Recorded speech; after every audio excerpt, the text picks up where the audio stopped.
भोले बाबा जोगिया होरा।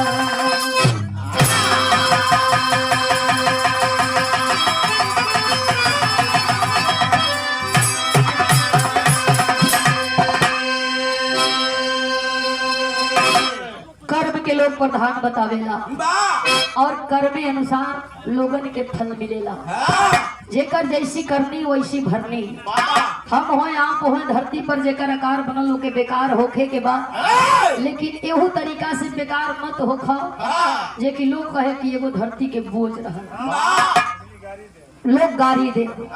विदाई दो ढक के होला, लोग कहेला फलाने बड़ा नीक रहलन। एगो विदाई होला के सारे के 6 महीना पहले जाल जाते सारे कोरोना मशीनी पानी ना पिए दे। ए भैया तो वो ढक के विदाई न होखे कि लोग गरियावे। विदाई वो ढक के होखे कि विदाई के टाइम से के न रोवे के वो रोवे। 4 लाइन भूमिका बा।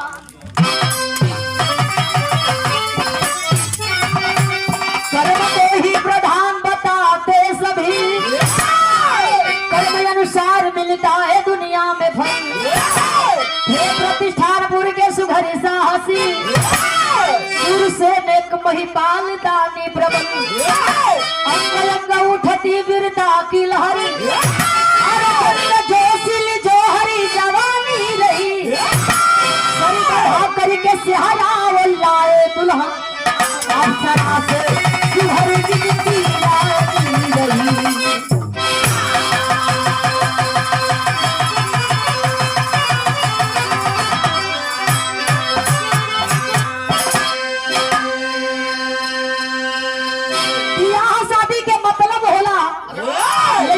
के देखौटी रिश्ता पक्का कई जाई, दिन बारी रखल जाई। बारात आवे वाली हो कि जाए वाली हो, हिसाब से तैयारी होला। सूरसेन राजा बारात लेके चलल हुन, सेहरा बांध के गइलो। बारात सोच के सेहरा बांध के आऊंगा, मेरा वादा है। तेरी मांग सजाऊंगा, मेरा वादा है। रानी का मांग भर के सिंदूर से लेके राजा अइला। प्रतिष्ठानपुर नगरी में हमला भइल कि राजा रानी लेके अइला, खियौला ना भंडारा लगल, प्रजा के लोग खात बा। धीरे धीरे धीरे धीरे शादी कैले 2-4 साल का दिन बीतल ह। अब प्रजा का लोग बोली कुबोली बोले, राजा के ऊपर लोग हंसे कि रजवा के बुझाता कि कोनो बन से आगे न बढ़ी। लागता कि अव्वल नहीं खाली दोमा पथत हो से मेहनत नहीं खन से करत। लोग ताना मारे राजा के, राजा तक की बेटी बेटा का मुंह देखे के नहीं थे लिखल। राजा गईला बैठल हुवन, बड़ा चिंता हो। रानी पूछली राजा से, काहे उदासन बनी, का भइल बा? राजा कहे रानी बतावल त ना चाहत रहली, देखा पूछत आड़ू तो बतावत तनी। प्रजा के लोग ताना मारत बा। 2-4 साल का दिन निकल गई, बियाह कैले हमना के भई। आज ले बेटी बेटा ना भइला, ताना के ना कसी। रानी हंसली ठठा के राजा की ओर तकली कली, ए राजा हाई गुलाबी गुलाबी मुस्कियाए के बाद तो चल के दरबार में मुस्कियाई।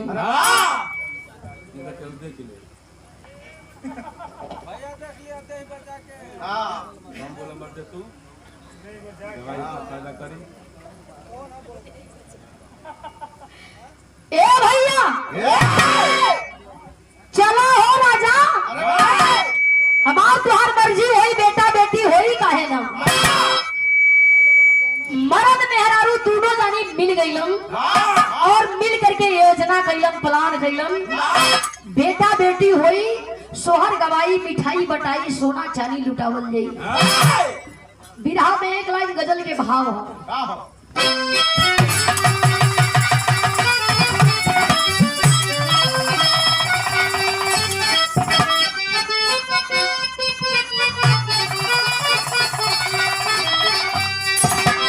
हसीन लड़की कहे, सुघर सागर, स्मार्ट लड़की, मोनिका मिश्रा खाली रहा।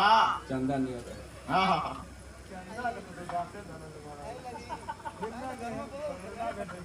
ओहे कहे लेकिन आज देरे बोले हम जाना नहीं चंदा भौजी की के नहीं अरे मैं नाचे हुस्न सलाम करे मैं नाचे हुस्न तुम मेरा एहतराम करे जवानी नाम है मेरा मुझे सलाम करे जवानी नाम है मेरा मुझे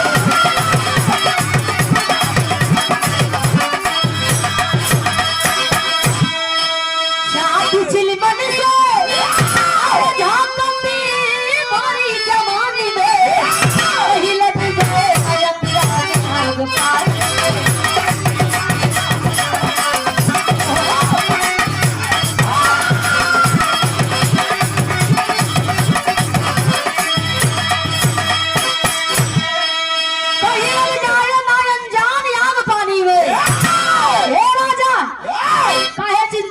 कहे वाला के हम मुंह ना रखले ह ओही दिने मुंह बंद हो जाई जहिया बेटी चाहे बेटा के किलकारी गूंजी प्लान कइलो Raja Rani baby baby plan हई प्लांट कहत हुई प्लांटर में कुछ तैयार होला ए भैया कुछ दिन बीतल ह रानी का पेट जनात ह राजा पूछला रानी हंस दियली कहली कि अब कोई ताना ना दी जाके दरबार में डुग्गा पिटवाई सबके बताई कि हम बाप बने वाला ही रानी मई बने वाली है राजा साहब दरबार में डुग्गा पिटवौलन के लोगन का मुंह बंद हो गई अब केहू बोली कुबोली ना बोले लेकिन वही माँ कुछ कुछ मन बढ़ुआ हम उ कहे होखे तब न जानी उहे हाल में जब बर उठे तब न जानी अब वही माँ कहे कुल के चला देखा कि का होला बेटी होले कि बेटा हो जाओ तब न आखिरकार 9वां महीना पूरा भई आज जब 9वां महीना पूरा भई तो कहल जला कि औरत से जाके पूछो कि ओकरे जीवन जिंदगी में सबसे बड़ा पीड़ा का है औरत बताई कि प्रसव पीड़ा से कोई बड़ा पीड़ा ना होला ओकरे जीवन में खूबसूरती त्याग दिले वो माई अपना बेटा बेटी के जन्म देवे में प्रसव पीड़ा सही के रानी एगो बेटा के जन्म दिहली 9वां महीना पूरा भइल डुग्गा पिटाइल राज दरबार में बेटा भइल बेटा भइल बेटा भइल भागत बाड़ी घर में से दासी निकल के रे बाप हो बाप ऐसा लड़का होला का राजा पूछला कहो हमार खुशी देख के तू लोगन के जलन होता अरे बेटा पैदा भइल बा वही सोना चांदी लेके जा वही में अपन लहंगा पटोर पटोरत भागे ना चाहिए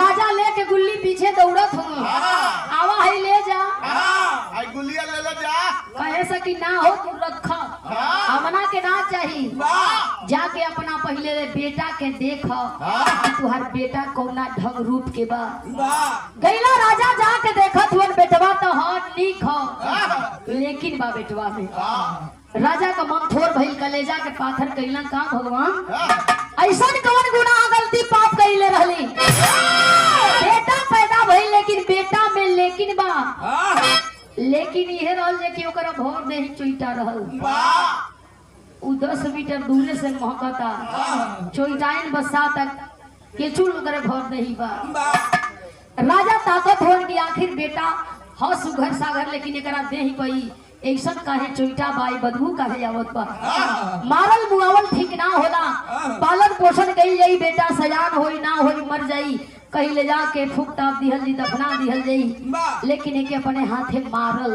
ना चाहिए राजा रानी मन के पाथर कइलो पालन पोषण करे लगला धीरे धीरे बेटा सयान भइल ना मरल लेकिन वाले मरे लला नहीं मरता राजा के बेटवा सयान हो गई लेकिन देह के बदबू ना गई छोटा वही गो भड़क बा 19 साल का लड़का भइल जवानी से मात गई से एकदम मात गल है। गई ले जाके राजा से डायरेक्ट कह दे बाबू हाँ हमार बियाह करावा माथे से हरा बधावा हमरो दुल्ही नहीं वाह और नहीं तो हमसे ऊंच नीच होई फिर तोहर नाक कटाई बदनामी होई तो हमके दोष मात दिया। मत दीह। जाके राजा से राजा का बेटा कहता गीत लगल बा पुरान गीत बा ए दुल्ही कहे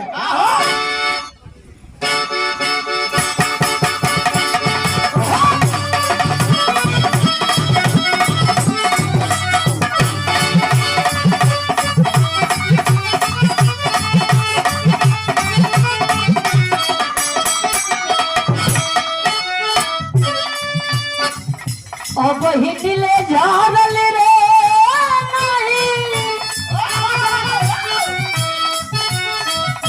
अब हिटले झारल नहीं लहंगा के झोली मईरे हम ना जानी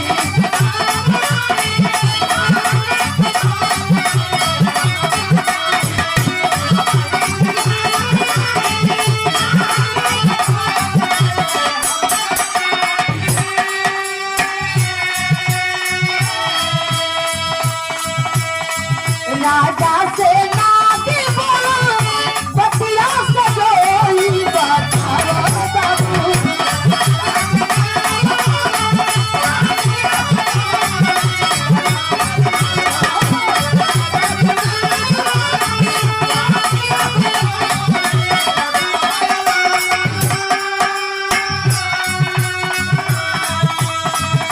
राजा से नागे बोलो बतिया सजोई बताओ बाबू कहिया किया हो मोरे होई कभी बताओ बाबू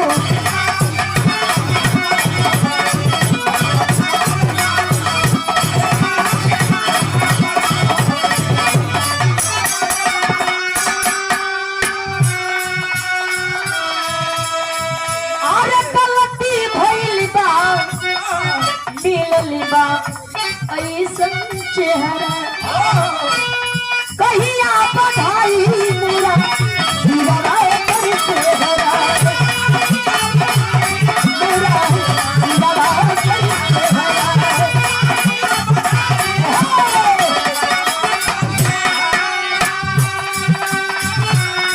मन में हजारों रोपिना रोपी के रोई बताओ बाबू कहिया किया हो बड़े तुम बताओ बाबू तुम बताओ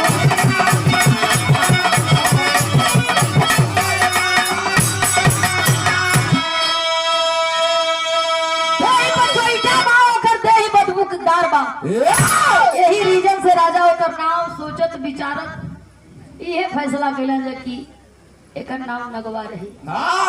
नगवा नगवा राजा का बेटा नगवा पूरा दरबार में हल्ला हो गई। बैठल राजा सिंहासन पर सोचे हमारे बेटवा से बियाह कौन लड़की करी देही पे करे छोटा छुटत बा देही में बदबू बा 100 मीटर 10 मीटर 5 मीटर दूरे लई बसाता महकता कोनो लड़की तैयार ना है। ना हुई।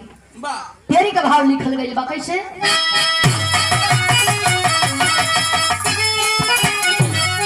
अरे तू रही नहीं आता इसे वही नगवा कबन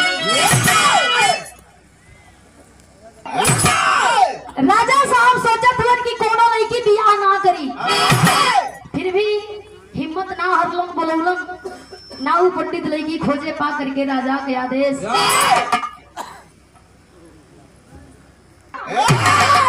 नाऊ पंडित लड़की खोजे पा करके राजा के आदेश मित्र लिया तो भूप विजय सिंह जो रहता पूरब के देश बिटिया उनकी रही भगवती जब सुनी सारा संदेश भाग्य में मेरे नाथ प्रतिभा चाहे होगा लाख कलेश कहल जला के वही जो राम रची राखा जवन लिखल बा उ टली ओली ना जवन तेवन होई राजा की बेटवा का बियाह लिखल बा लेकिन राजा के शंका बा की बियाह ना होई। पंडित जी अरे मेरे भैया खानी रहलन नाऊ भाई हजाम वाले कट वाले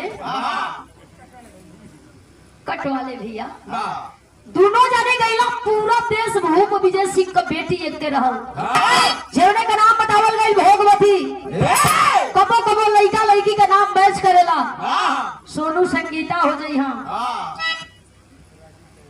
पूरा गुल फेकन हो जाएंगे सिस्टम बा केहू कहूं के नाम मैच करला हम ही बताओ तनी मौन नंगे बताओ तनी का बताऊला पूरा गुल फेकन घूरा घुर फेकनी ना होला ई जरूर होला जे ज्योति आ दीपक इहो हो जाला जे राजा रानी तो मैच करेला नाम मैच करे लो कोई राशि अगर नना बनाना के कोनो जरूरी नहीं है एकदम 100 में 100 गुड़ बनी 36 में 36 गुड़ बनी हाँ सही है ए भैया पंडित जी गईला भूप विजय सिंह के द्वारा हाथ जोड़ना चला राजा साहब आपके एक के बिटिया पर घर दोनों बढ़िया बा चली बियाह कलई राजा पूछलो भूप विजय सिंह के हो कलो सूर सेठ का बेटवा प्रतिष्ठानपुर का रहे वाला ठठा के राजा हंसला कलो उहे नगवा राजा का बेटवा बियाह न होई बेटी कुंवारे रही गाय के सिंह भारी ना लगेला बेटी हमर भारी ना हो लोग कहेला बेटी बोझ होले ऊ सोचत होई जे बेटी के कदर ना बुझत हुई बेटी में बेटा मिल जाई बेटा में बेटी ना मिली बाबू यहाँ थकल सिहरल कहिया जे बेटी के बेटा पानी दे लोटा का पानी लियाई और उहे जब सिहरल थकल यहाँ जे बेटवा से कहिया रे बेटी तनी पानी दे तो उठाई लौरा कही कि अनहरा गई बड़ा आँख फूट गई मर्दा तुहार आधार कार्ड लड़का गरम हो जाई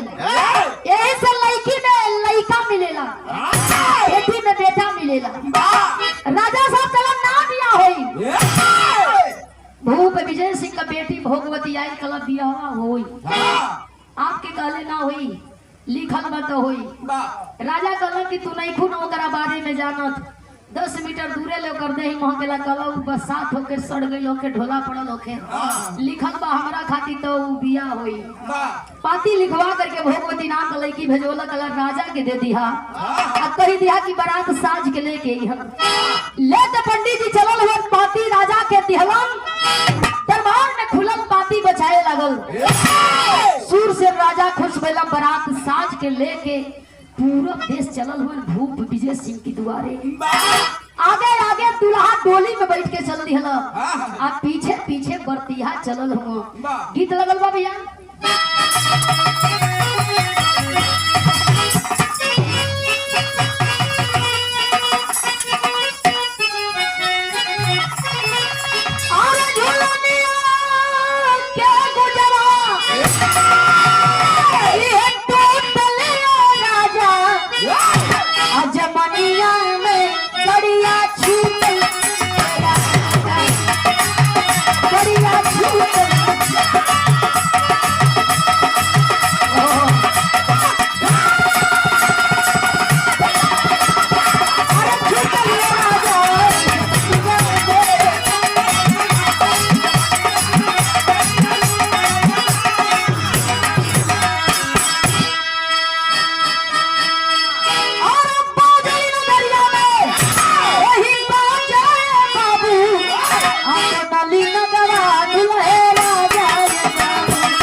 बारात लेके राजा पहुंच गए पूरब देश भूप विजय सिंह के द्वारे गीत गवनई गवात बा माई बहिन स्वागत में गीत गावो तड़ी पातर खोरिया बहोराए फलनरा अरे बहोराए फलनरा आ गई इस घड़ी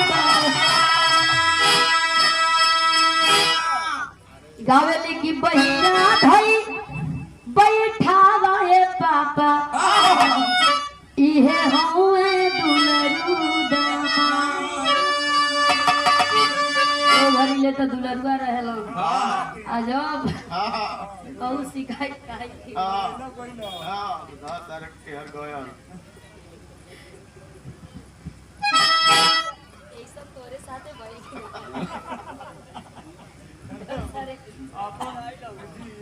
दौड़ा दौड़ा नहीं बुला अब यहाँ कैसे जल अरे पूछा उनसे बापू से गावेली माई बहिन स्वागत में गीत गवाए लगल जाके दुल्हा मड़वा में बैठल राजा साहब अइलन अक्षत मार के आ दुल्हा के ले जाके बैठौल भोगवती नाम का लड़की आई गले में माला पहिरौला ताकत बा राजा का बेटवा नगवा क्या गजब क्या कट वाली मिली है स्वर्ग के अप्सरा आ गई लेके रानी जाई छनी काटो लेकिन फिर जब अपना शरीर की ओर अपना रूप की ओर ताके तल्ला जा रनिया हमारी इज्जत करी कि ना करी मरले बाणी कोबरा बरांड रत तो कुछ कामो बोलो मुरई बरांडा बियाहवा भोखेला कैसे शास्त्र विधि से होई गईले बियाह हो अरे खेला हरी माया सागरी जाता हो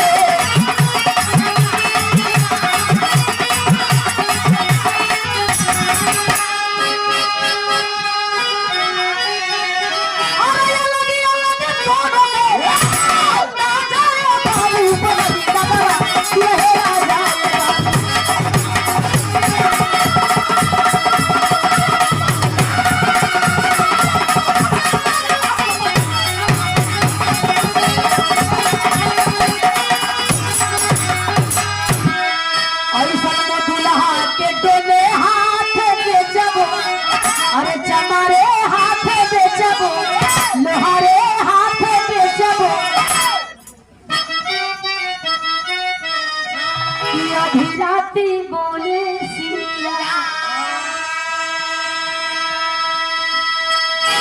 बड़ा दुल्हा खुश होला बरतीहा मजा लेला चश्मा लगाए के जाके बैठिया पे टहरी चढ़ा रतिया में धूपी चश्मा लगावले नहीं है त ताके ली मेहरारू देखे लीजिए भाव खाता कोई चश्मा वाला के मारे चिपा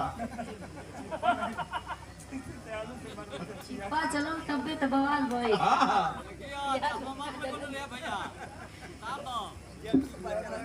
विदाई करेली अरे बरिसा बरिसा दुल्हे साले बरिसा आज से नया बरिसे वैसे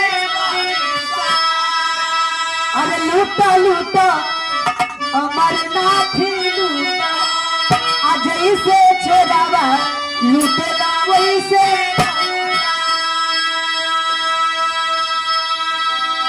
दुल्हा बोले दुल्हन सहबलिया देनु गाई रे अब हवा पवले विदाई भइल बा लेके नगवा अपने दुल्हन के चल दिहलस सूर से राजा अइलो सबके खिया के विदा कइलो सोना चांदी दोनों हाथे लुटावत हुआ अच्छा पतो ही पौलन वो खुश बनल जे कि चला बियाह तो हो गई भले कर दे बस साथ बात कम से कम परिवार से आगे बढ़ी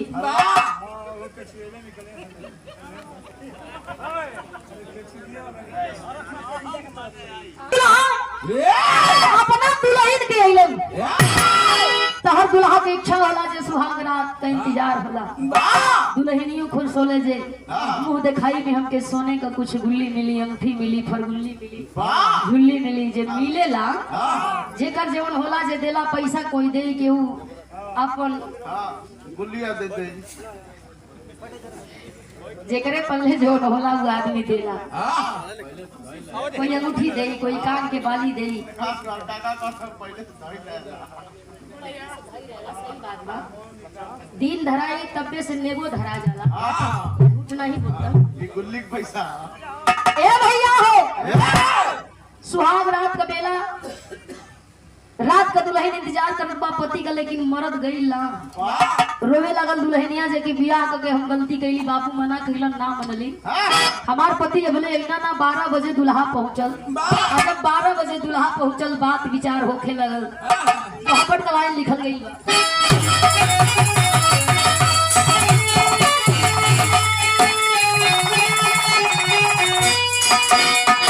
अरे हो गईली जब पहली मुलाकातिया सुहागरतिया में नारी बतावे कभी तक बतिया सुहागरतिया में।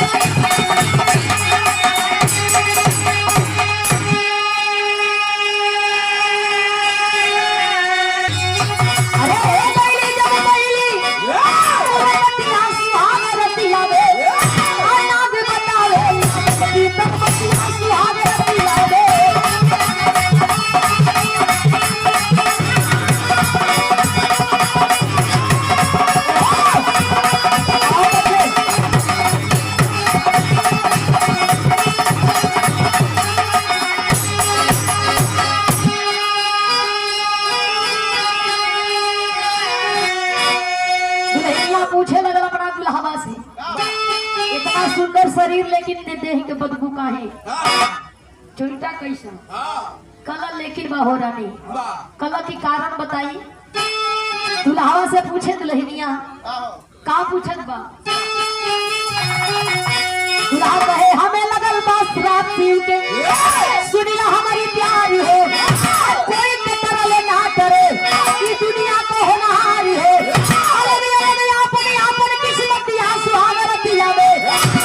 दुनिया करनी है दुनिया सुहागरतिया में।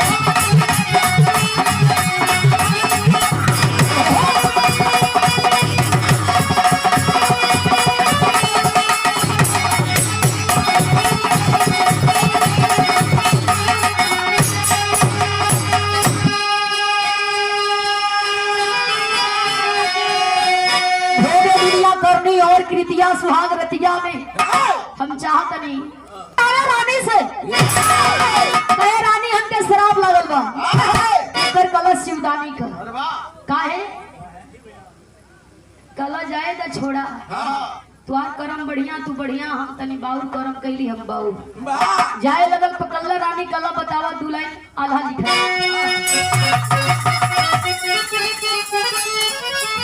अरे जे रीना बिसे चलनी बातू नहीं दिया साइड।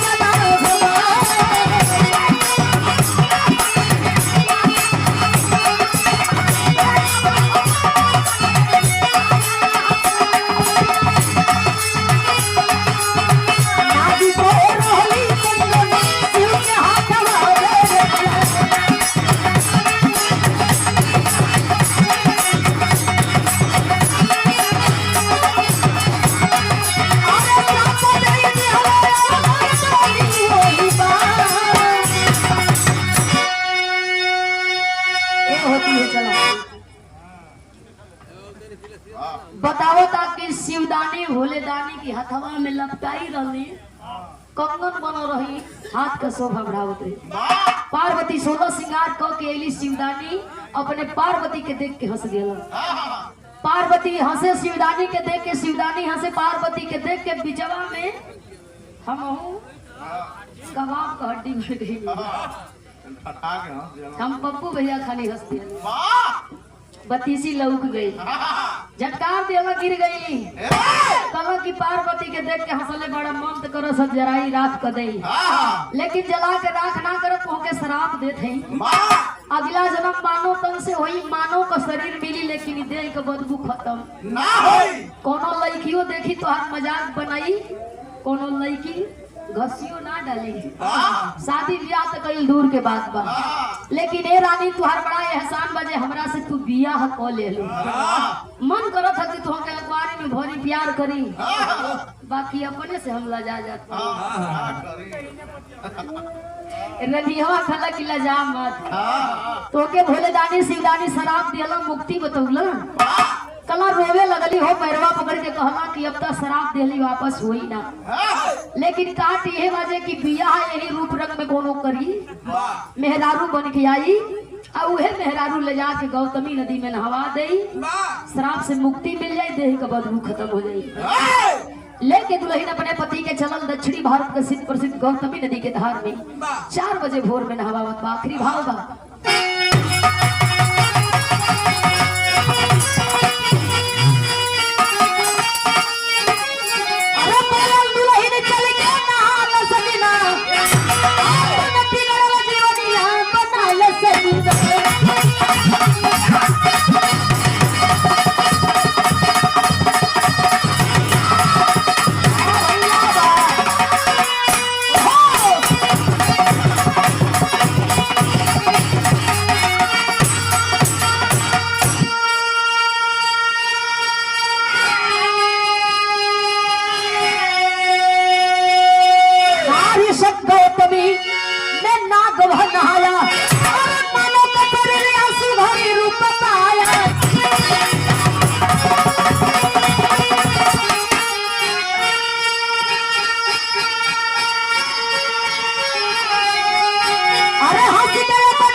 गौतमी नदी में नहवा दिहलस 4 बजे भोर में।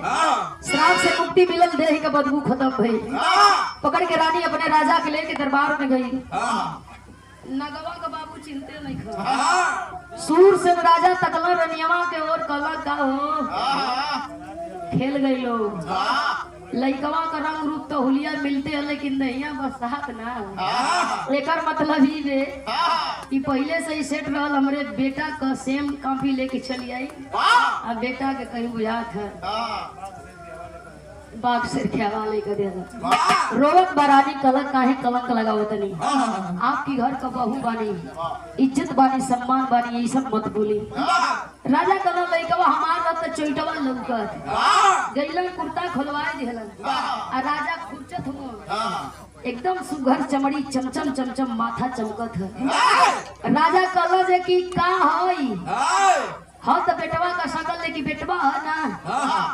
रनियमा सारी बात के वो तौला लइका मुड़ी हिलवले कला बाबू ये सच्चाई है, ये हमर मेहरारू ले जाए के नहवा देहलस, हम ही तोहार लइकवा आई आ एकर मरद तनी बदल गई।